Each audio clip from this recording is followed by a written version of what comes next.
एक जंगल में एक बंदर रहता था। उसका नाम था बबलू बंदर। बबलू बहुत ही शरारती और थोड़ा सा नालायक भी था। एक दिन बबलू ने देखा कि एक बिल्ली दूध पी रही है। बबलू के मुंह में पानी आ गया। उसने सोचा मैं भी दूध पीता हूँ, लेकिन स्टाइल में।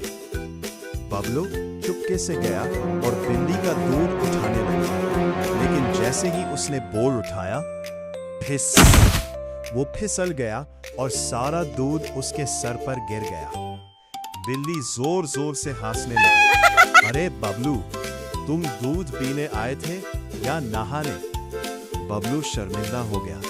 फिर बोला, मैं तो बस चेक कर रहा था कि दूध फ्रेश है या नहीं। बिल्ली बोली, नेक्स्ट टाइम पूछ लेना, वरना फ्री का शैम्पू मिलता रहे। मेरे YouTube चैनल को सब्सक्राइब करें।